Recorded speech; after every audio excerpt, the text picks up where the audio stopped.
Hello and welcome to 80s Rewatch, where myself Darren and my co-host Simon rewatch the films of our youth, which were all from the 1980s. Today we have arguably the best action film of the 1980s, starring one of the greatest actors of all time. This man is a trained machine. He goes through them like they're nothing. Wearing that flag and looking the way you do, you're asking for trouble. It's got to be one of, if not the best action film of the 80s. Let it go. Look at the road, don't look at me, that's accidents happen. God didn't make Rambo. I did. That was this week's biscuit of choice. So Simon, which film are we discussing today?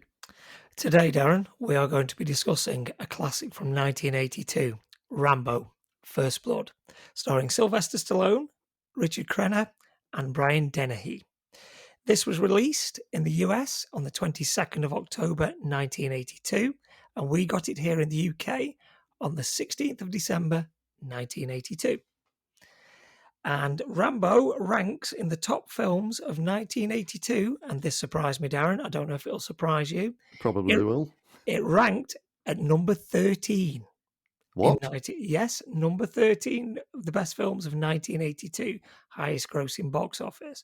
I'll give you the top five from 5 to 1, and then you'd be like me. I was totally surprised with some of these. So in number 5, we've got Porky's. Porky's? Porky's, yes. And in number 4, we've got Rocky 3. Yeah. Number 3, we've got An Officer and a Gentleman. Good film. Yes. And number 2 surprised me, Tootsie. What? Yeah, Tootsie. And number 1, I get this one. This won't surprise you. Number 1 was E.T. Well, yes, that's going to be the number 1 in most people's all-time hits. Yeah. Yes, but can you believe 13? I don't know if it was because it was released towards the latter end of 82. Because, like I say, we didn't get it till the 16th of December. Okay. Yeah. So the worldwide gross, when it came out, it probably didn't land in some countries till 1983. I'm not sure, but And when did you say it was released in America originally? the 22nd of October.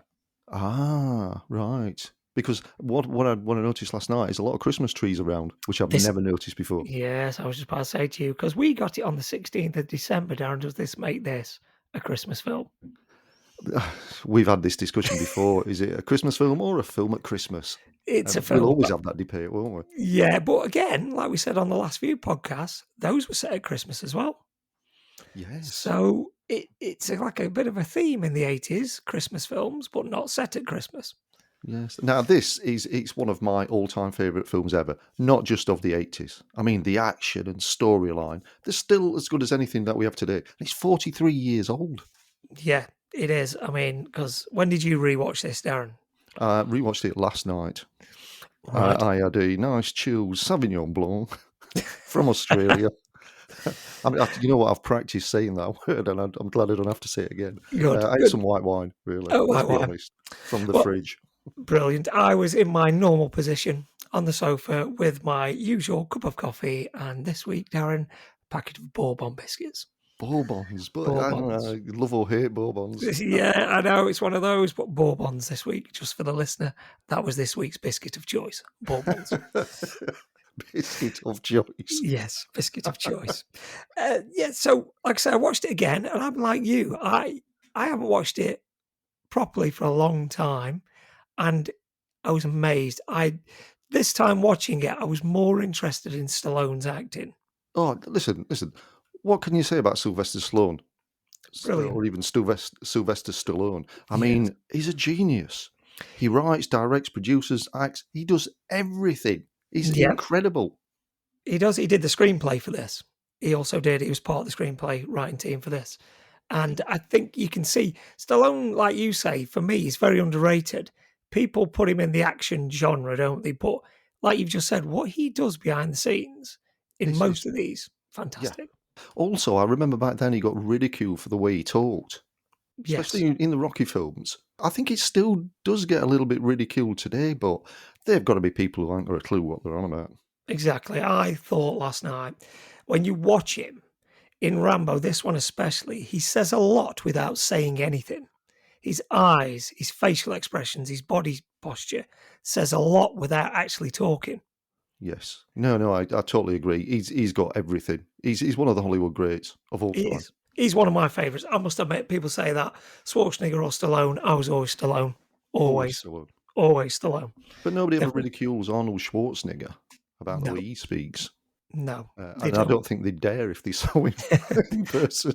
No, but like you say, I think Stallone's acting ability is far superior to Schwarzenegger's, and I think this one especially shows it. What he does is he does it amazingly, and it, like I say, he's doing it like a proper, not just like a big muscly action star of the 80s. Yes. He's acting in this, and he's also doing the action in this. Yes. Now, can you remember going back where you first watched it? Because it did come out early in the 80s, like you said, 1982. So you may have picked it up in the 80s. Yeah, again, because I was born in 76, so I would have been 6. So I watched this later on. I think, I'm remembering rightly, I think I taped it off the television because back then, like I say, we didn't have, you wasn't renting films every day. So you'd circle what you wanted to watch. I think it probably could have been Christmas time where you got the TV and the radio times, Yes. and you circled the films that you wanted to watch. I think this would have been one of those. And I think watching it first time, I think I'd have felt like I did last night. Brilliant, brilliant setting, brilliant actors, just all round fantastic film for that era. Exactly. And speaking of television magazines and when you used to do that back in the 80s, the TV Times and things like that, I saw First Blood, and I must say I keep calling it Rambo, but it's not. It's actually First Blood, isn't it? Yeah, it's based on a novel, isn't it? Is it? Yes, it's based on a novel, and the novel was from 1972. But the novel is a bit more graphic than Rambo because if you notice in Rambo, and I noticed last night, he doesn't kill anybody. He doesn't kill one person. All right, the man falls out of the helicopter, but Rambo doesn't kill him. He falls out of the helicopter because he's taking his seatbelt off.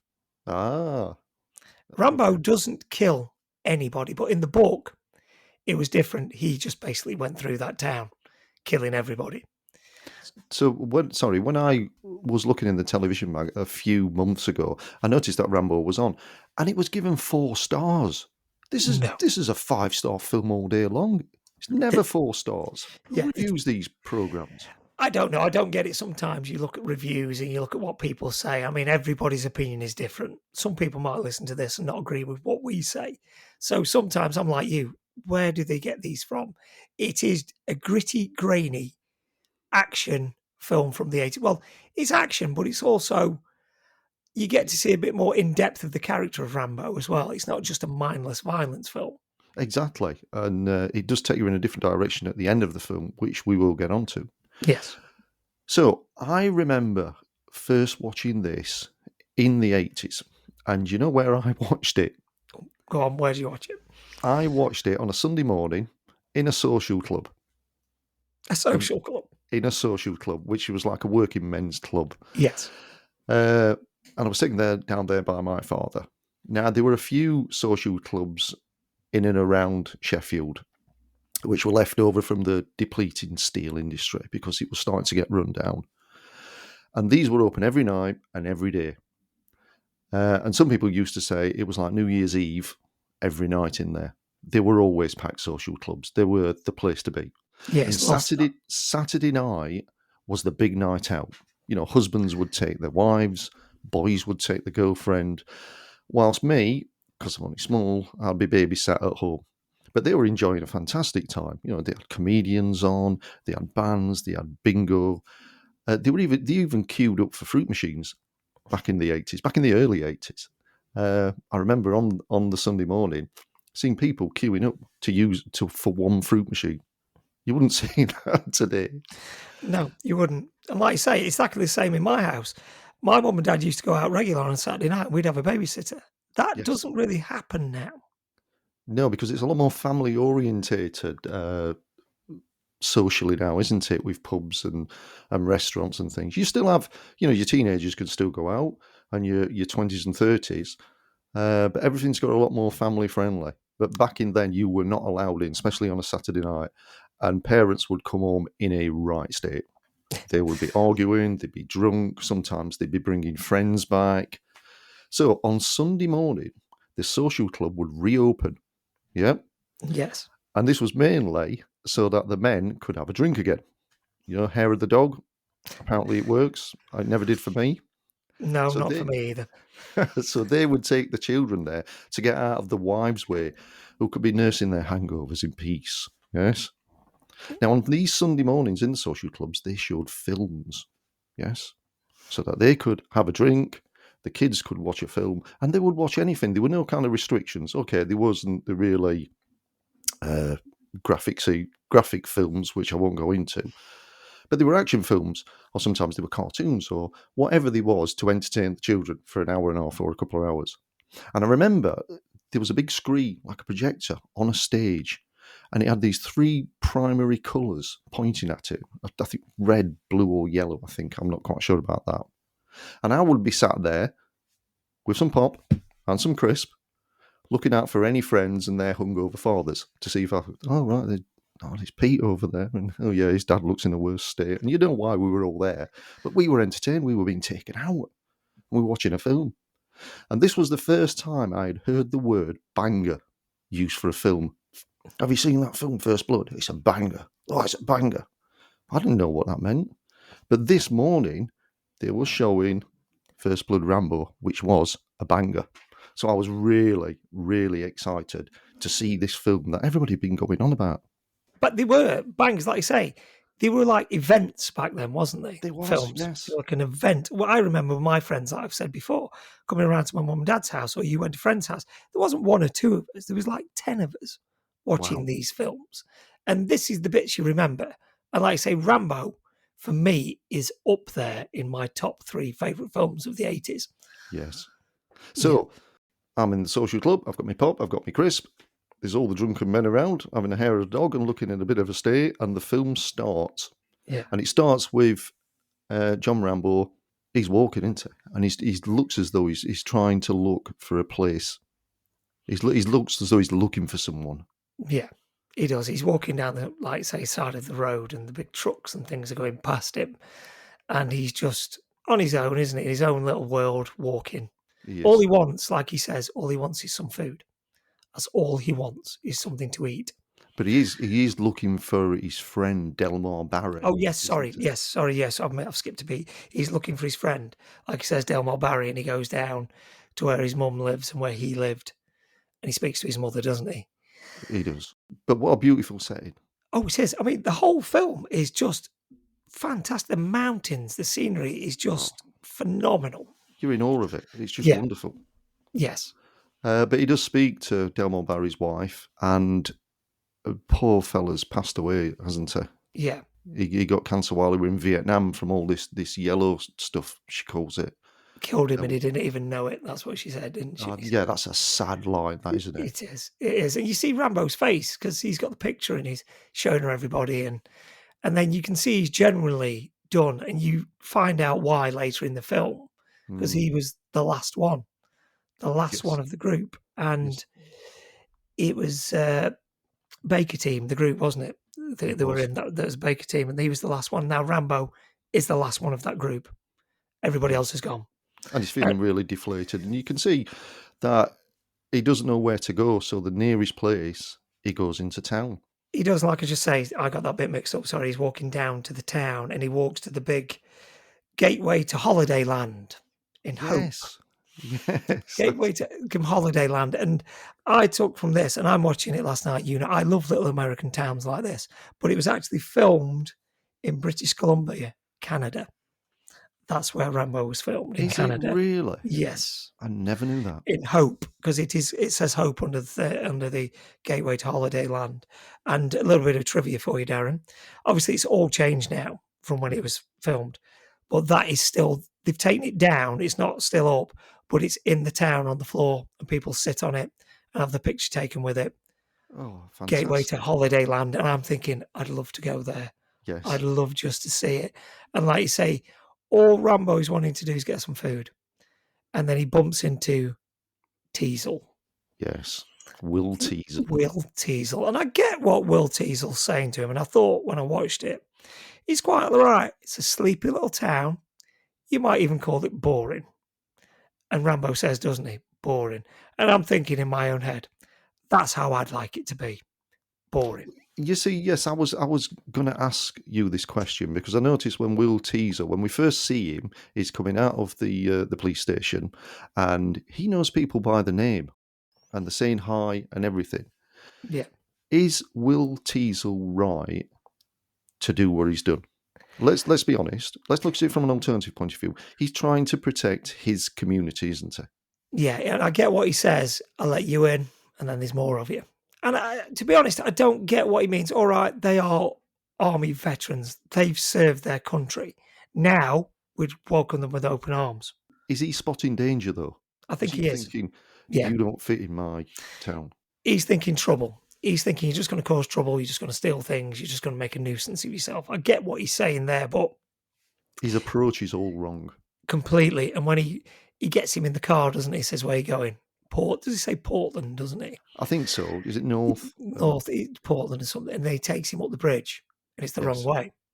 And you think, no, come on. And then to me, what I took from the opening 20 minutes, to me, Rambo doesn't seem a bad guy. He seems quite quiet, into himself. He's upset. He's into himself. And he's just going from town to town, just trying to make a living. He's got nowhere to go. He's got no home. He's got no nothing. And then he gets there, doesn't he? And he says, there you go, on your way. And quite rightly, Rambo in his head thinks, no, I'm not having that. I want some food. But Teasel insults him, doesn't he? He does. What does he say about, getting a bath and a haircut? He's ridiculing. I mean, previously he'd said, wearing that flag and looking the way you do, you're asking for trouble. Yeah. So he is constantly, his approach is all wrong to this film. Yeah. And what he seems to forget, which we look back on and we thank these people for doing what they did. Because without those people, they wouldn't live how they live today. Of course not. No. So, of course not. And can we just say, Brian Dennehy, he absolutely brilliant in that role. Oh, yeah, it suits him to the ground. I mean, he was the one, when you look back at things, they said they wanted for the sheriff. And he does it brilliantly. He's no nonsense. Like I say, it's his town. He runs it his way. He knows everybody. And that's the way he likes it. Is it me, or do you know this for a fact? I see Chief Wiggum at The Simpsons. Yeah, I get that. Yeah, I can see that. Is it the size? Is it whatever it is? But I see Chief Wiggum. Yeah, I get that. He's just that way. And like I say, he's not being nice to Rambo. No, he's not. All the way through the film, he is not nice to Rambo at all. But he does have the townsfolk, he does have their best interests at heart. And when Rambo turns round and he sees that he's turned round and he arrests him and pulls out the knife, today you'd be thrown straight in jail for carrying a knife like that around. But did you notice, and I noticed it, when he's walking back and he drives up to him and says, where do you think you're going? You see Rambo clench his fists. You see as he's walking, Stallone clenches his fist and his face changes to a bit of anger. So when he grabs him, he shrugs him off. Right. Rambo's ready.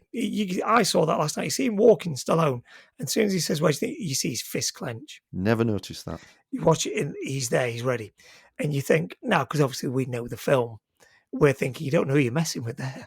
You really don't know who you're messing with. And then he gets him, doesn't he? And he takes him in and books him for vagrancy. Does he call it vagrancy? I think so. Yeah, it's something like that. It is, isn't it? Yeah, vagrancy. And to be fair, Rambo, like I keep saying, he just wants some food. He just wants to eat. Yeah, he'd probably move on. Because he would find it too boring. Yeah, there's nothing there for him to do. There would be no jobs for him.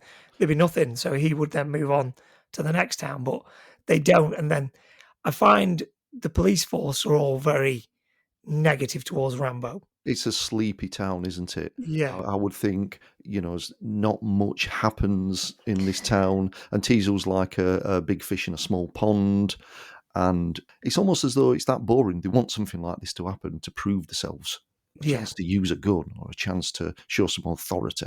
Once they're asking his name, Rambo starts getting the flashbacks, doesn't he? Oh, that's brutal. What that man obviously went through. It's like when they're there and they're cutting his chest and his Oh, back, and horrific. And so that man has got absolute trauma, which it shows in the film he has, and they're not bothered about that like now we are. Back then they're not, and like you say, it's little bits. What I thought last night, and I didn't notice when they're trying to get his fingerprints. very funny. Yeah, and he's just stood there, not saying anything, and he's just getting the paper towel and he's wiping it off, and he says, "Stop cleaning it off." And then Teasel comes down, doesn't he? What do you think? And then you just see him slyly pull another piece off, keep cleaning his fingers, and he's just there. But what I took from it is how small is Rambo when he's stood between all the policemen. I never He's noticed. tiny. He's tiny compared to Teasel, compared to Galt, isn't it? The horrible one. Yes, And the other ones. And then obviously they take him down and they say, right, come on, let's clean him up. And they get Preston with the hose pipe. It's not a shower, it's a hose pipe It is. on And this man. can I just say, you're very good with all these names. Yeah. They hose him down, and Yeah. I think you always think to yourself when you see, as if there's a demonstration and police get the hose pipe out, you think, that's dead easy, it's only a bit of water. But them jets look really powerful. Yeah, And that must hurt. when you've got no hot water at home and you have to suffer a cold shower. A cold shower isn't nice. So if you're being hit with a hose pipe, cold, and they are hitting him, they're loving doing what he's doing, and he's there getting behind the ears and all this. But like we just said, you can see the marks on his body. Yes. So something's happened to him somewhere down the line. And a normal policeman would be like, what's going on here? Wouldn't they? Not them. They're not bothered. They're not interested. Now, can I just say, back in the 80s, when I'm sat watching this in the social club, I'm getting pretty annoyed because the adults are talking amongst themselves about last night, about the previous night, who were on the fruit machines, and John were drunk, and I'm thinking, just shut up. Just shut up and watch the film, please. I mean, yeah, they did. I mean, when I watched it back, I'm like you. At first, you're not, because at a young age, you're not over familiar with Vietnam and like war veterans and things, and you're just thinking, well, you're not really grasping what's happening with him. You're just waiting at that young age. You're waiting for the action to kick in. But now looking back at it, everything about that is wrong. What they're doing is wrong. Oh, before they shower him down and he hits him. Yeah, I mean, like we say, Stallone at that point, because he'd done Rocky 3 before, his body weight and everything, he was in shape. There was not one bit of fat on that man, at that point. And he's in shape, and they whack him, and I think they had to do that a few times. And when he whacks him, you get the sense, obviously, I think they did hit him, because you get the sense that he's been hit when he drops to his knees. Exactly. I mean, you forget that Stallone's facing the opposite direction, and he doesn't know when the whack's coming, but the timing is absolutely spot on. Brilliant. And then they get him in, don't they? And they try and shave him, which obviously when he's been through what he's been through, if somebody's coming towards you with a blade, yes, you are going to be a bit wary of who's coming towards you with a blade. And it's the whole scene. Shave him dry, doesn't need any cream. He's tough. That's the kind of catalyst for where it really starts to kick off then. Oh, yeah, then obviously he just loses it. And he goes through them like they're nothing. Like a hot knife through butter. Exactly. And last night watching it, and when he gets hold of Galt, and now I'm watching it back now at the age I think, yeah, go on. That's it. Shut him up. Shut him up. You do, don't you? Not in a horrible way, but I'm thinking, what you've just done to this man, you don't know this man is a Green Beret, as they say later on. He's one bad man. He didn't want this trouble. You've brought the trouble to him. Correct. And the action scenes in this are really good. He's throwing people through windows. He's drop kicking people. I think he elbows one in the nose, and you can hear the crack, and it goes through you. I'm glad you've said that. Bit of trivia for you now, Darren. Stallone was so in the moment of that. When he elbows him in the nose, he didn't pull it back. He actually elbows him in the nose, and he broke his nose. Wow. He breaks his nose. So last night when I'm watching it, it's quite funny, because then he reappears in certain scenes with a plaster, 2 black eyes. Stallone legitimately broke his nose. Wow. That poor man. That poor man. Yeah. So, and then like you say, then he's off, isn't he? And he's outside. And we've got to remember, this is in December in British Columbia, Canada. It's set in December. It's obviously set in the wintertime because of the weather. Stallone's in a vest, a tank Yes. top vest. And it looks cold. It's cold. I mean, looking back at it, they're all rugged up. I'll give Sylvester Stallone 10 out of 10 for riding a motorbike with a tank top in that weather. Of course. I mean, the way he pulls that poor fella off his motorbike Yeah, and gets him. And can I just say that the music at this stage is absolutely fantastic. They yeah, absolutely picked the right kind of music to fit the scene. It's just brilliant. yeah. We've said before in the last two ones, perfect. Again, for me, fits it. Fits Rambo perfectly. Fits the music, the little thing, like you say, the little bits of music where the action is, fits. Brilliant. But like say, the sidestep is Stallone when he's getting that motorbike. Yes. Brilliant. And like you say, yeah, I suppose if he's travelling around 50 miles an hour in freezing cold, it's going to be even more freezing cold. Oh, the minus, the wind chill on a motorbike. And he then obviously sets off through the town and he's shouting them all to get out of the way. And then he's going up into the mountains. So obviously it's going to be cold. Now, what I do like, and you see this in a lot of films, is people that get in the way. When people, we've seen it in many different films, when they're either riding a car down the footpath or a motorbike, and the actors or the stunt people who get out of the way and just jump at the last minute. Yeah. Yeah, they do. It's like you say, it's perfect. You can see Stallone saying, get out of the way, as he's coming down the pavement. And like I say, that was a pretty busy sidewalk street, as they It say in was. America. It was, yeah. So, and then, like you say, riding the motorbike, he's very good at riding the motorbike. Obviously, we know it's not really Stallone, but he's on it in his way, isn't he? And that police car takes a battering, when he's chasing him. It does, but some of the jumps. Yeah. I mean, the police car is actually trying to keep up with a motorbike, which is very, very difficult to do because the Yes. motorbike's a lot more agile, isn't it? You could turn on a sixpence. But Yeah. some of the scenes where it's jumping over things is really, really good. Is it Teasel who's chasing him? Yeah, it is. It's Teasel that's chasing him. And he's keeping up with him, and he's there. Like I say, that car jumps and it goes over rocks, it bounces and bangs, and then finally, obviously, when Rambo comes off the motorbike, it rolls, doesn't it? He takes it to the rolls. point where it rolls over. Last night, I kind of thought to myself, it's not the best ending. It just kind of goes down an embankment and it rolls on its side. But I suppose it's normal. We're expecting crashes and big kind of special effects and things. But something like just a simple roll, that can happen to anybody. And it did. Yeah, it did. And turns upside down. Yeah, and then obviously Stallone's off, isn't he? Rambo's off on his feet. He is. Now he's in his element now. He's in his own territory. Like he says in the film, this is bit down there, you're the big shot. Up here, this is mine. And he does, doesn't he? Runs. And then, like we say, he's looking then, isn't he, for anything he can get his hands on, any equipment he can find, and he finds that old tarpaulin and makes himself like a makeshift body warmer. Yes. Under normal circumstances, you wouldn't go anywhere near it because You wouldn't touch it. What's been creeping in there? What's been living in there? Yeah, but like we say, Stallone, fair play to Stallone. This film, he is in a tank top. The whole scene, everything he does, he's in a tank top. So fair play to him for getting into this role. And again, the music, the location, it all adds to everything, doesn't it? It all looks great. The woodland, like I said earlier, the woodland, the mountains, everything, the mist, everything just lends to the film. Whoever gets these locations for films, and this is what I'm looking at the older I get now, it's perfect. Back in the 80s, back in the social club, it's gone quiet. Nobody's talking, everybody's watching. And I think that's probably because the action started. But I'm still annoyed because I like people to watch things from the beginning, to give it give it their all attention. And now they've all been quiet, and I'm kind of like, oh, you've been quiet now the action's on. Yeah, anyway, I've got to get back to it. Yeah, this is it. And it's like I say, when I watched it for the first time, I would have watched it at home on my own.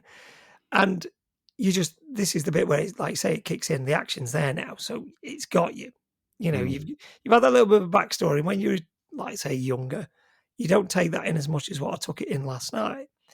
And then you're into it and you do feel sorry for Rambo. You're wanting Rambo to get away. You are now. You're fully on Rambo's side. Everything which I said about Teasel earlier is being forgotten about. He's not a nice person, and he's proved he's not a nice person now. But Rambo's being hunted now, and he's also being hunted by dogs as well. Do you remember what dogs they were, Darren? I think they were Dobermans. Bring the Dobermans because it's going to rain. That's what he says, doesn't he? It's Orville, the man with the Dobermans, isn't it? Because it makes me think of Orville, the duck. That's all I took from that last night listening to it.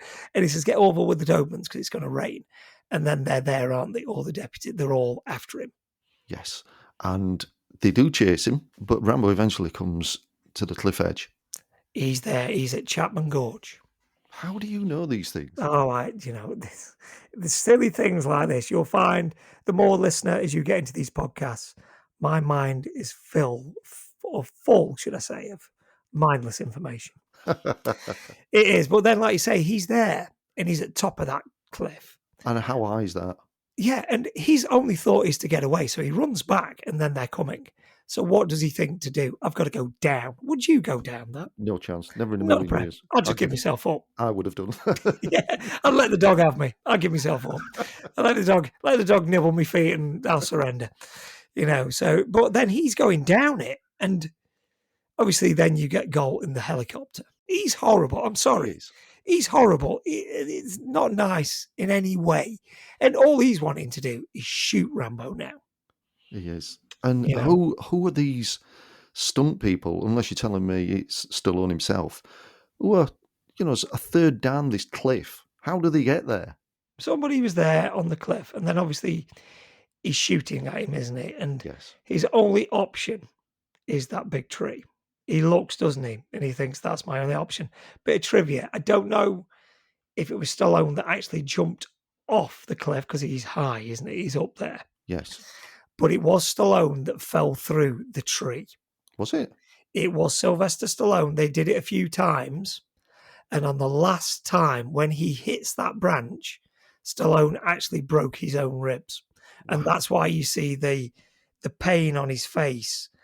He breaks his ribs. And when he falls and hits the floor, you see him doubled up because he has hurt himself. He's legitimately hurt himself this time. And that you can see the pain in Stallone's face.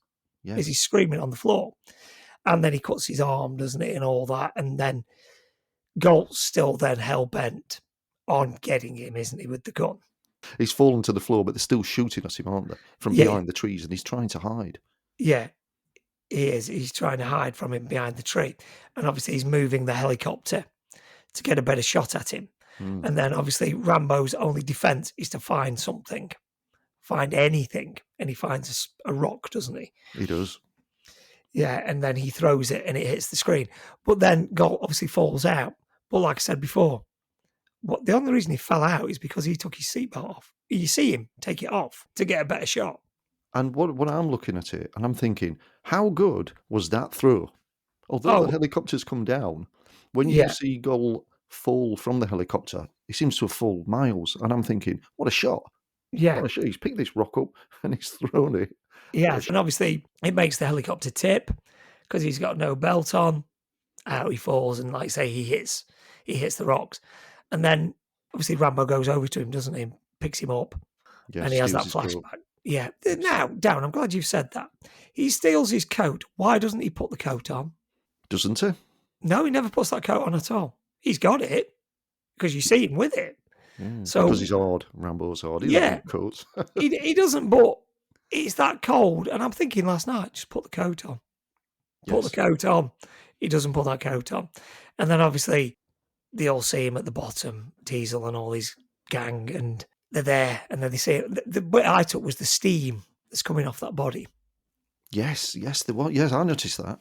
Yeah. And shows you how cold it was. Yeah, it will be. Whoever did that was brilliant. And then he just wants to give himself up, doesn't he, Rambo? He's not what he's had enough now. He's done. And like he said, that was nothing. I didn't do that. Which he didn't do that. He fell out because he didn't have his belt on. He didn't actually hurt anybody. But now, obviously, he wants to give himself up. Enough's enough. I don't want any more bloodshed. They still shoot at him. They still shoot at him. He's unarmed. They shoot. Or did he have the gun? Did he pick it? He picked his gun up, didn't he? And I don't think they know he's got the gun at that point, do they? No. Can I just say something? That when Rambo was putting the needle and thread through his arm, because he was sewing it because he got a massive gash in his arm, back in the social club, and I remember this, I could hear a man say, "See, it's not only me that's left-handed." Yeah, because he was left-handed. Now, all I can say about the reply that came, working class men drinking alcohol at 9 o'clock in the morning, there was a lot of swear words, but basically somebody said, well, he can't do it with his right hand, can he? And there were lots of laughs around, and that left-handed man must have felt pretty foolish when he said that, because he couldn't sew his right arm with his right hand. No, you're quite right. He couldn't. And bits I've heard before, that was actually Stallone stitching his own arm up, wasn't it? Because he cut his arm. Blimey. So that was Stallone doing it. And I've seen and heard bits that he actually went to the ER, as they call it in America, and somebody said the stitching job he'd done to himself was perfect. But he had to So, do it with his left hand because yeah. it was his right arm. But somebody sees that opportunity, say this poor left-handed man who constantly got ridiculed, I would think, and wish he'd never said anything now because he couldn't do it with his right No, hand. you wouldn't, would you? No, when you look at it and you think about it, you think that's a pretty silly thing to say. So how are you going to do that? So, but like you say, and then they shoot at him and then he runs, doesn't he, again? And Yes. then he's into the woodland, isn't he? He's into And- his territory and he's making traps. And it really seriously gets, Yeah. the tension and everything gets ranked up now. It gets really pumped up because the traps he sets up, he just goes to show why he's the best. Yeah, he is just brilliant. Those traps he made are perfect.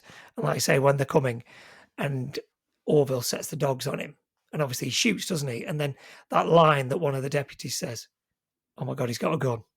Yes. Because we've missed the bit where obviously he radios down, doesn't he? And he says, you've picked a right one to mess with here. John Rambo is a Green Beret, Medal of Honor. And then they're realizing, and one of them says, doesn't he, those Green Berets are badasses. Yes. So but even as the sheriff of police, chief of police, you'd have to think, I'm in a woodland area going after a Green Beret in his territory. Let him go. Just Yes. let him go. That's what you would do, wouldn't you? Think, don't go after him. And then they go after him. And obviously he shoots the dogs, the two dogs.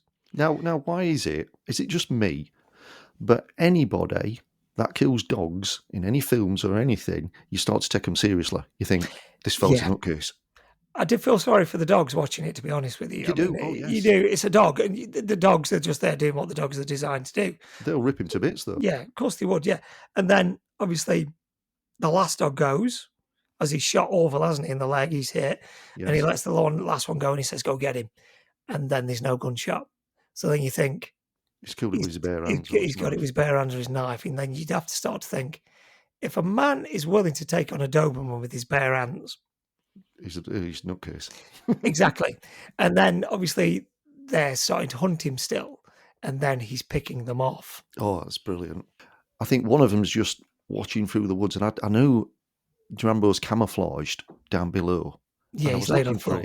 Because I didn't know what order that he picked him off in. So I was looking, which one is he? Because I remember him jumping up, and I still couldn't see. And then it's there, and it makes you jump. It does. I mean, because he's laid on the floor. The first one, he's laid on the floor. You see Stallone's head, and I was like you. I was looking for it last night, and you see him jump up and grab him.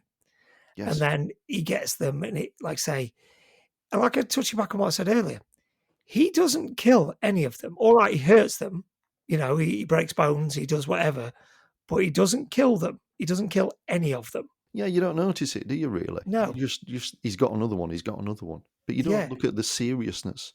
No, he's wounding them. I mean, that trap with the sticks. Oh, brutal. Absolutely brutal. oh, and then dear. he's got him, hasn't he? And it's in his legs, and Teasel's trying to take him off, and then he gets the other one, and Teasel runs, and he's tied to the tree with that noose around his neck, and that is tied because it's cutting his neck. Yes, it looks it, doesn't it? It looks tight. It looks, and you think, oh my God. And then he grabs Teasel.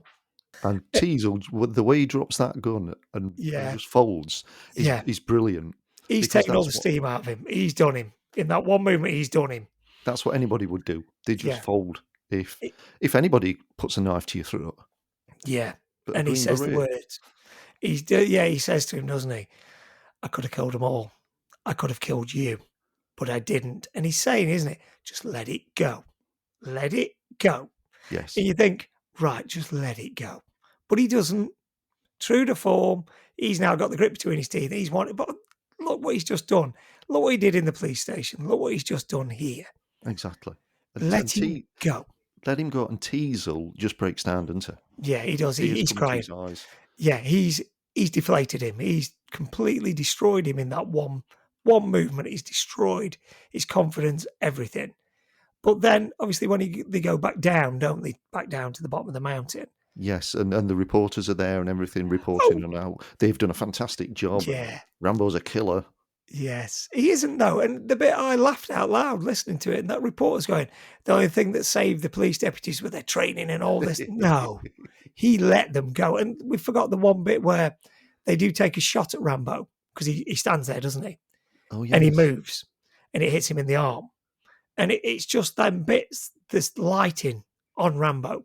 Yeah. Brilliant. And then they're in there and he's talking to the state trooper, isn't he? Saying, right, let us have him. Yes. And then the main man turns up. Yes. Can we just say Troutman? And looking back, Richard Crenna, he wasn't chosen for this role, was he? He wasn't the first choice pick. Wasn't he? Kirk Douglas was chosen for this role. Wow. But Kirk Douglas started rewriting it to not how they wrote it. He wanted Troutman to be horrible and try and get Rambo and all this, and not be like the mentor figure, how they wrote him.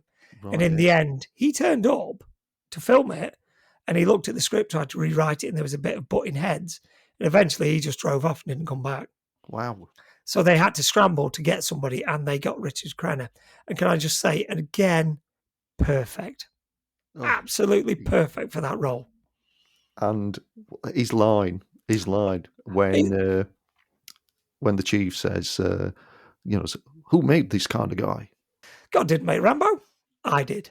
But he says it in a friendly kind of voice. He does. And then he's telling him, and the bit I loved, and I've actually wrote it down, the quote, because I love this, what he says to Teasel. And Teasel still doesn't take it in. And he says, I didn't come here to rescue Rambo from you. I came to rescue you from him. Now, if somebody's telling you that, and he's just done that up on the mountain, and still he doesn't back down. No. We're going to get him. Yes. And he's like, no, this man has been trained. He's been trained to eat things to make a billy goat puke. He's been trained to ignore the conditions, ignore pain. Yes, he's master of guerrilla warfare. Yeah, guerrilla war, hand-to-hand combat. Master with a gun, with machinery. And you're thinking, countless missions, excursions behind enemy lines, and I'd think in my own mind, and he's still here. What does that tell you? He says another fantastic line and all. Do you want a war you can't win? Yeah, that's it. And he basically says, 200 men against your boy. And if you're going to send that, the other line, if you're going to send that many men, what do you need? A good supply of body bags.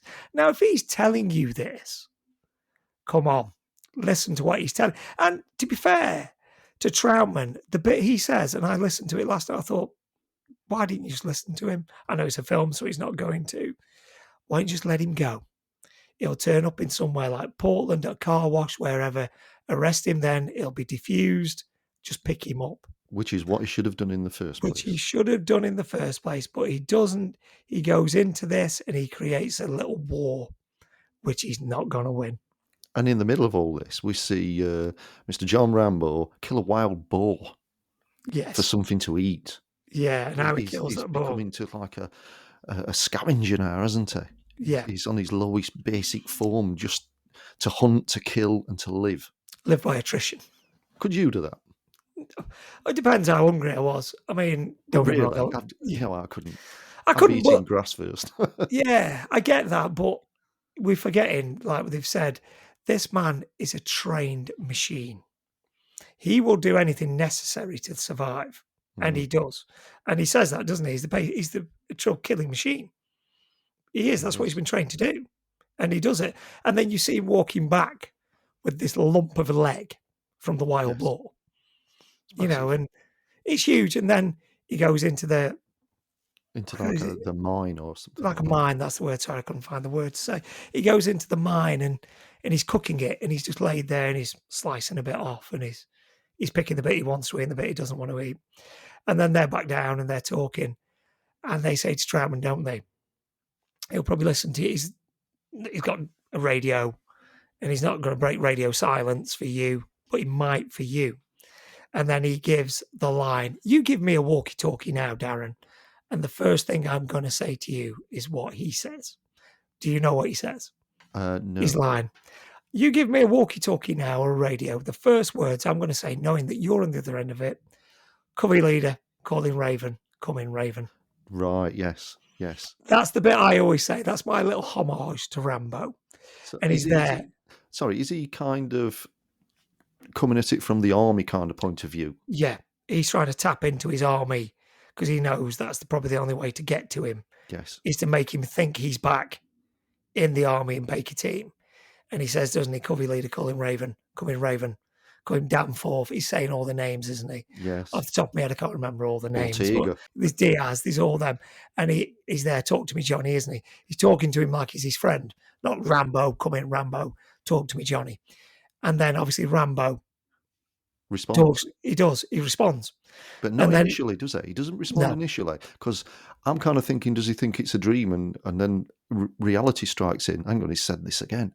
Yeah, he does. And then he's thinking, is this in my head? Yes. Isn't he? You can see that. I think probably surprised, but he thinks, is this in my head? And then he says it. And he says the line, they're all gone. I'm the last one. You know, and then you get that little bit more backstory into his life. And then he's saying, come in, Johnny, you've done some pushing of your own. And then he says, doesn't he? He drew first blood, not me. All I wanted was something to eat. Yes, and I'm glad he said this because I do remember when people were talking about First Blood when I was younger. I didn't understand the title, First Blood. I don't, and then I understood it. So that's what it means. It means they drew first blood. It's a saying. And I was glad he said it in that point. And it becomes obvious when you know what it is. But back then, I thought, so that's what it means. I would have probably not latched on to that when I watched it at probably 10 or 11.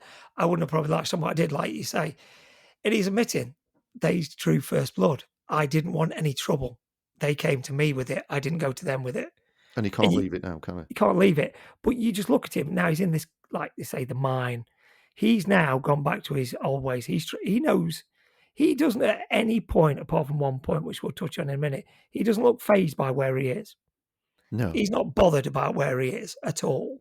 No. But the next scene that we see all the National Guard out looking for him.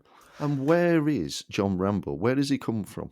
He's in the river. He's in the stream, isn't he? It's freezing. I thought last night exactly the same as you. I thought, why is he there? Why has he come down to get in there?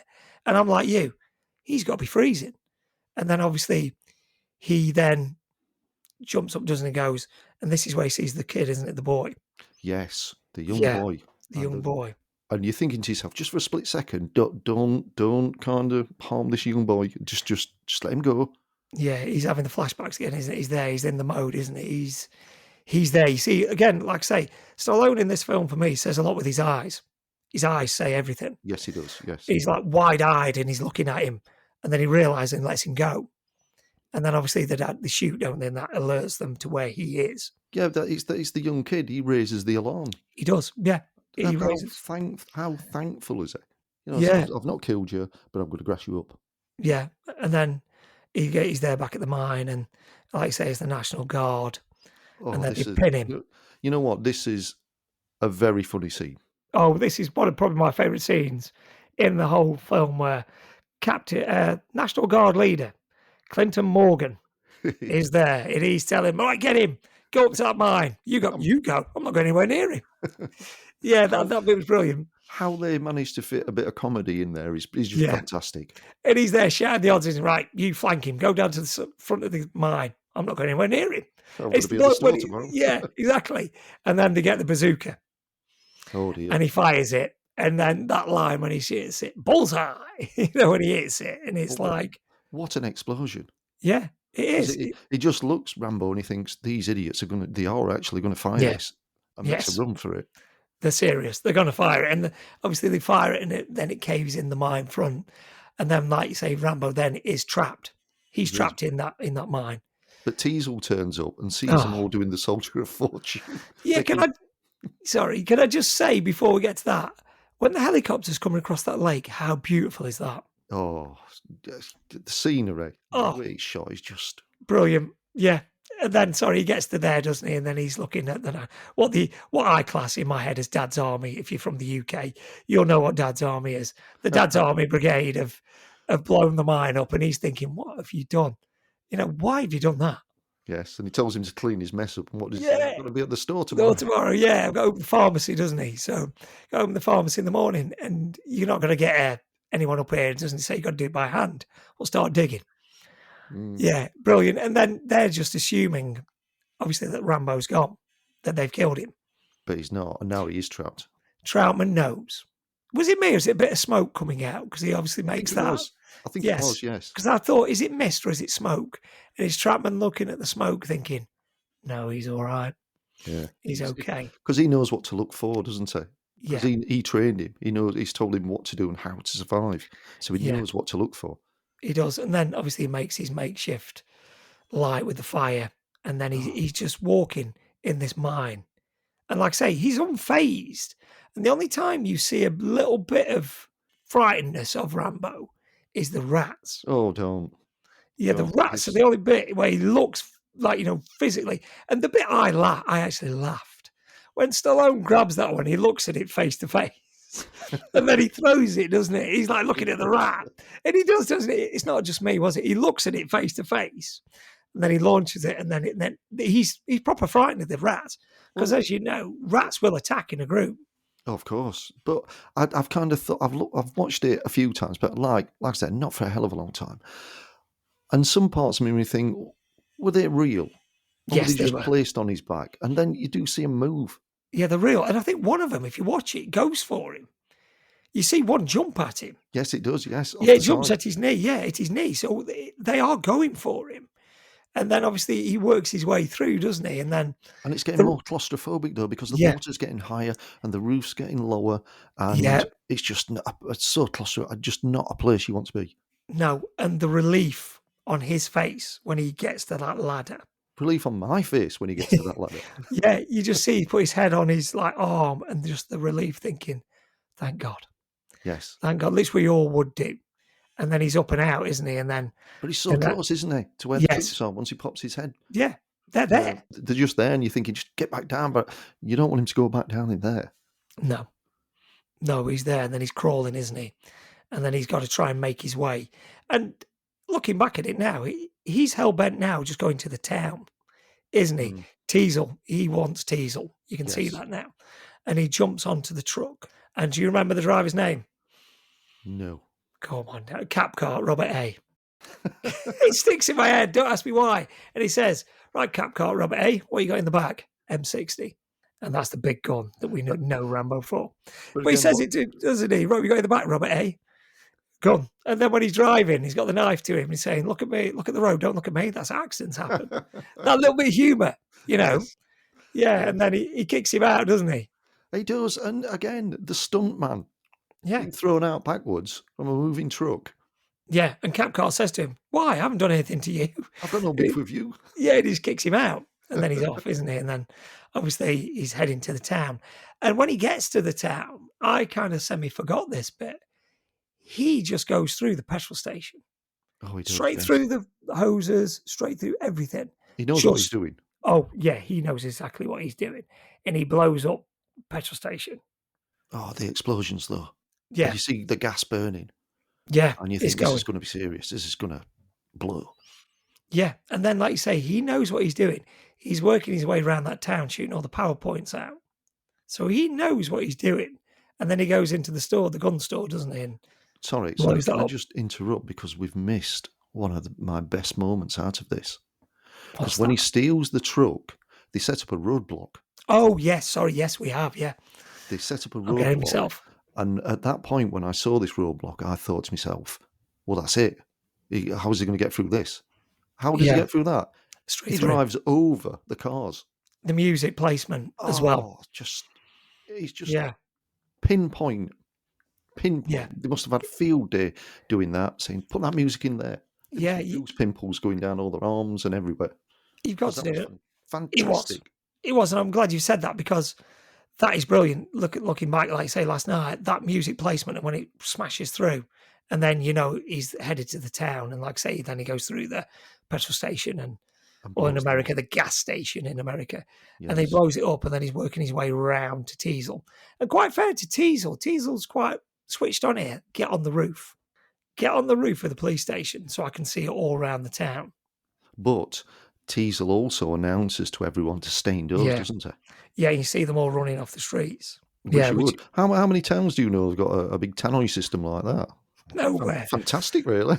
Yeah, it is. I mean, I've never come across one myself, but like I say, to get them all off the streets and then say he's on the roof and Rambo's working his way round to him, isn't he? He is. He's shooting out all the lights, and to me, he's got his iconic look now, hasn't he? He's got the headband, he's got the Yes. machine gun, he's got the bullets around his shoulders, and he's still got that vest on. Yeah.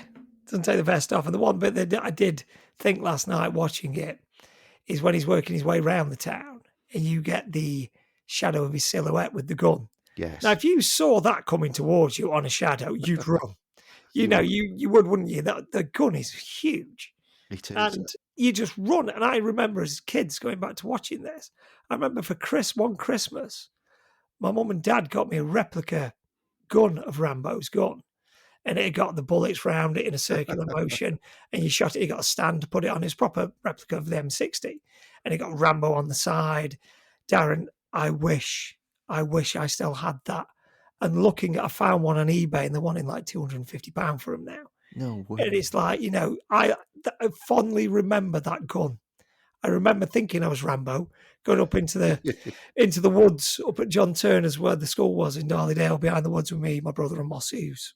Then we'd be running around, I'd have my headband on thinking I was Rambo with this gun, and we'd be making army bases and things. But that's what this film does, what the films do.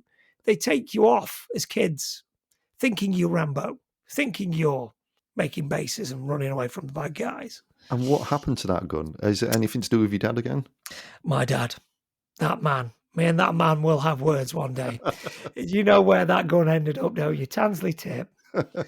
And this is going to be a common theme, listener, going through my dad, Richard Wood, and Tansley Tip. The amount of childhood memories that have gone down there, Darren, it's frightening. It's frightening. Somebody may have spotted them, and that's why they're on eBay now. Yeah, probably so, but don't get me wrong, I love my dad to bits, but oh my God. So anyway, sorry, we're off the subject. Yes, so then he's running around, isn't he? And he's gone into the ammo store. Yeah. And the amount of ammo in there, and he kind of puts it all into the middle, hell bent on setting that alight. Yeah. Puts the gunpowder, doesn't he, to the door, and then shoots the gunpowder, creating the spark, which creates the explosion. Yeah. Brilliant. Again, another distraction. It's all smoke and mirrors to take you away from where he is. It's causing destruction where everyone's looking at it thinking, oh no. But he's working his way to Teasel. And I think this is where, like you say, he's caused a distraction, and he sees Teasel up on top of the police station, doesn't he? Yeah, pops his head up, doesn't he, looking for him. It gives away his position. Yes, and then what does Rambo do?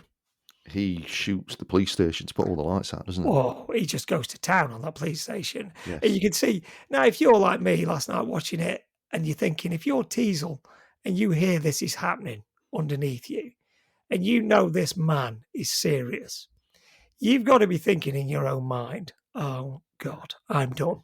Yes, I've only got moments to live. And you can tell that by the look on his face when he's got the barrel of the gun to his lips. Yeah, he's coming. You would be. And I'm sorry, last night in my own head thinking, you brought this on yourself. Sorry, you brought this on yourself. You have. And then he comes for him, doesn't he? And then he's shooting. He's waiting for Rambo, isn't he, to try and shoot him through the glass on the roof. But to be fair, again, to Teasel, he's becomes quite brave then. And he is still doing his service. He's still providing a service to that community to try and get this person. But he's got no option, has he? It's him or me. It's come to that. It has. And then, obviously, Rambo, he shoots for Rambo's, isn't it? And Rambo then, he gives away his position again. Yep. So, obviously, Rambo shoots up through the ceiling.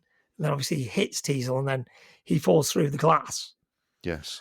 And then he's down. And then Rambo's basically, he's got him, hasn't he? He's there. He just walks up and you hear Teasel say, go on, do it. He's give up by this stage. Go on, do it. Do it. Yeah. And you're thinking, first time watching it, you're thinking he's going to do it. As kids, I remember watching it thinking, this is it. He's going to do it. He's going to, shoot him. And then who comes to save the day? Same person again, Colonel Troutman. Troutman. And Troutman, to be fair, I'd say he's like the father figure of Rambo, isn't he? He is. He's the voice of reason. I think he's the only one that can speak to him and make him listen. Yes. Because he's not going to listen to me, anybody else, me, you, or anybody. He wouldn't listen to anybody. He's in that mode now. He's back in, shall we say, Rambo mode. Yes. And then then this bit of the film, down. I don't know about you. This ending changed. I don't know if you know the original ending to the film. I don't know. In the book, and they filmed this ending, and it actually went to test audiences with the ending. And thank God they changed the ending. Because after they have the heart-to-heart, which we'll touch on in a minute, and they're talking, Troutman pulls a gun on Rambo, and he's going to kill Rambo to stop this. The only way to stop it is to stop Rambo. Okay. In the book. And he's got his gun pointed at Rambo.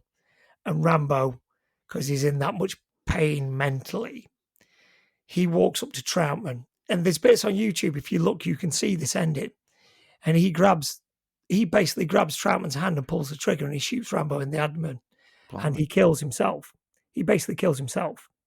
And that's it. It's done. And then that ending's done. You see Rambo hit the filing cabinet and he falls down and he's dead. And you see Troutman look.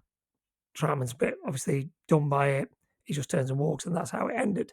But then Stallone like he said, no, there's more depth to Rambo. There's more depth to this character. If you kill him, you kill that character. And he can't come back. You kill the questions that need to be asked and the reason. Yeah, exactly. And Stallone actually said, we're sending the wrong message.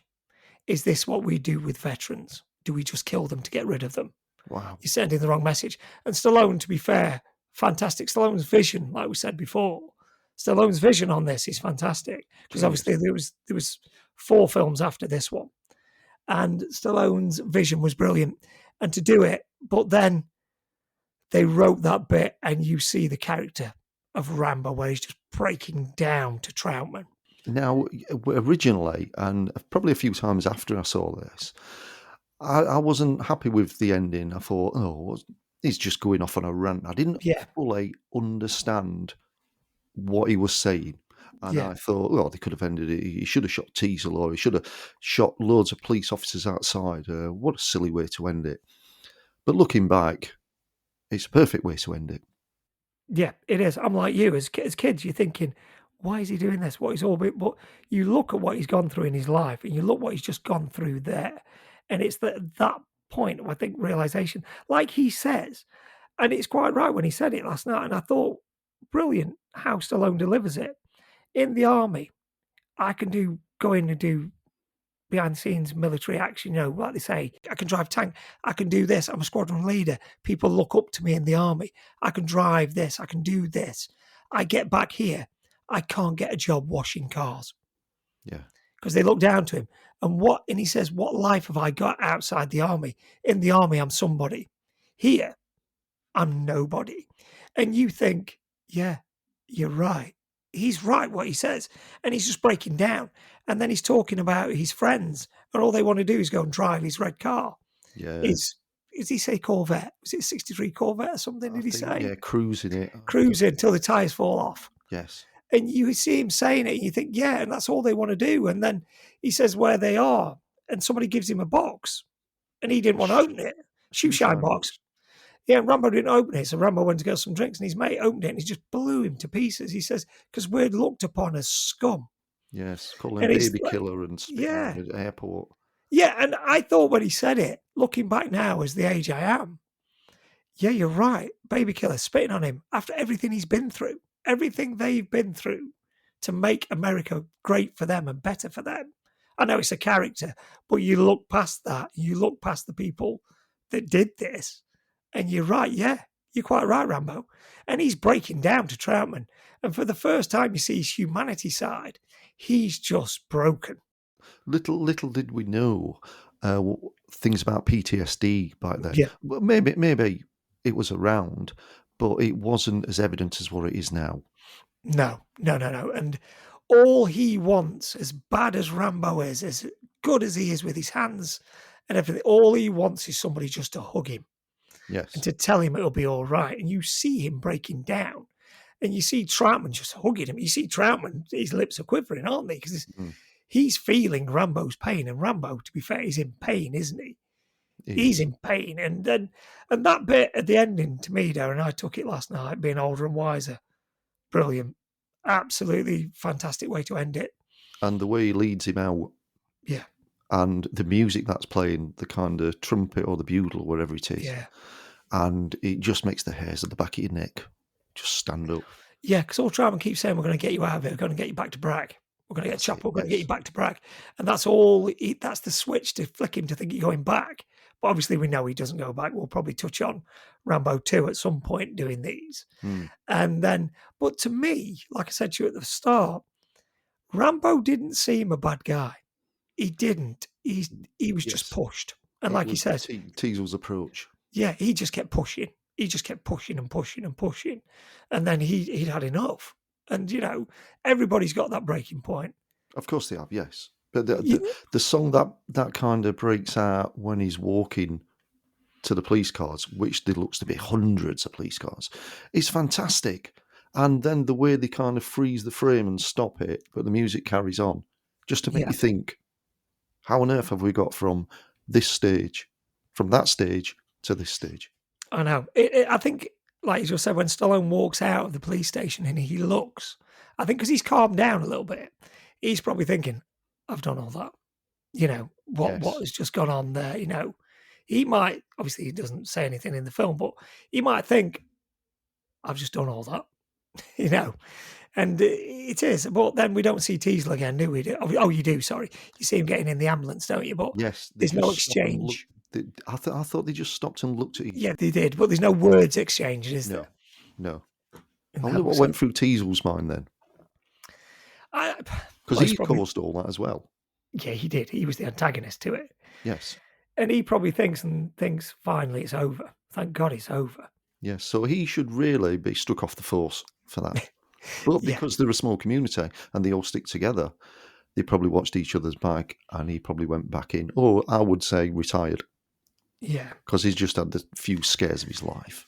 Oh, definitely. I mean, it's been horrific. And I mean, looking back, like I say, we're going to do an overview, aren't we, now, of what we think now to what we thought back then. Mm. To me, looking at it, a fantastic film, and still saying it's 1982, it's still a great film to watch. It's Not brilliant. not at one point did I look at this film and think, no, I don't get it like I used to get it. I still get it, and I still get what he's more so now than ever. You get what he's doing, you get why he's doing it, and And you're behind him all the way. 100%, you're 100% behind this man because you just want this man to survive, and you want him to stand up to these people and survive, which he does, and it still holds up in my mind anyway It as does. a great film. Like I said to you, this is my probably top two favourite films of the 80s. It's got to be one of, if not the best action film of the 80s. I can't Yeah, think too many off the top of my head. I'm sure if I looked even further and went in further, they would be as equal. brilliant. You probably say there is probably some films action-wise that are probably on a par with it, but I think storytelling and Yes. story-wise, And the I don't. twist. Yeah, I don't think there's anything that's on a par with it. Now, to me, I was back in the social club and this film had just finished, and I couldn't believe what I just saw. And I understood why they said the word banger. And I thought, wow, that's what they mean. That's what they mean, a banger. What a film that was. But most men who was in there just went and got another drink. And I wanted desperately to have a conversation with somebody who saw it around me, but there wasn't anybody. No. The film just stopped. They went back to drinking, game of darts, dominoes, all the boring things that men of that age did. And I just couldn't believe what I'd seen. It was just brilliant. I mean, Yeah, I'm really on a high for my age. I must have been about, I don't know, 13 or 14 seeing that. But there was nobody to talk to. no, you've had to wait 43 years to talk to somebody about it now. You know what I mean? I talked to the wife, but she doesn't really understand. No, mine's the same. But like you say, looking back at it, and like I say, as a child when I watched it, I'd have probably been about, like I say, 10 or 11. The bit I took from it, you just wanted to be Rambo. I could just joke, like I said, jokingly said, you're up into the woods, you're playing with the Rambo gun, you're running around, you've got the headband on, and you wanted to do that. And I think this for me spawned the action genre film of the 80s. Yeah, but I bet it That, did. single man taking on armies of people. I think this for me spawned it. And it does, like we've just said, I just want to go to British Columbia to stand on them because it is beautiful. Oh, It is beautiful. And it does. It looks. I wonder how they get the locations. Who picks the locations? like we've said, I'd love to be a location scout, as they probably call them, to Mm, go around and say, right, we're going to do a Rambo film. It's going to be set in the mountains. It's going to be here. And for you to go and look round, that's your job. that That's is. got to be brilliant, because as kids, you don't take in where they are. It's No, just some grey looking town and this, that, and other. As you get older, you appreciate scenery more. You appreciate where you are and what you're seeing more. of course you do. Can I just go back a little bit to Troutman? What I thought last night is I really wanted Troutman to be a little bit more supportive of Rambo. I know you said his lip were quivering and everything, but to me, he looked embarrassed. He looked as though he didn't know what to do. When he Yeah, puts his arm on his back, he didn't know whether to or not. yeah, But I took that from it. Yeah, exactly what you're saying. I took that. You'd think he'd be more supportive. this is one of my boys, and this is probably, and he openly admits in the film he was the best one I ever trained. Hmm. So you'd look favourably on him, wouldn't you? And you would, because I don't know if it's just the army way. That's probably just the army way, but like you say, he's just basically tapping him like you tap a dog that runs up to you in the park. You know what I mean? Exactly. You're there. You would just, because he is, like I've said a few times, he's broken. He Yes. is broken. And how many soldiers must come back with PTSD? I Oh, mean, we owe them all the utmost respect, and we'll never really know what soldiers go through. no, And this must happen all over the world. We just see exactly. soldiers go there and do something we are not going to do. There's no Yeah. way we are going to go there with a gun and shoot at people, and there's a chance that we're getting killed. No, you've hit the nail on the head. What the armed forces do around the world is brilliant and should never take anything away from that. They are people that make our lives better. They are. And Exactly. like you say, Rambo he's just one man, isn't he? You look back at this film for all the destruction he does. He is just one man against an army of police. And hopefully, the armies around the world recognise this now and are a lot more supportive of soldiers and anybody else in the army or the armed forces that either finish or have got trauma. We just Yeah, hope that people will see things like that, learn from it, and just give them all the help that they deserve.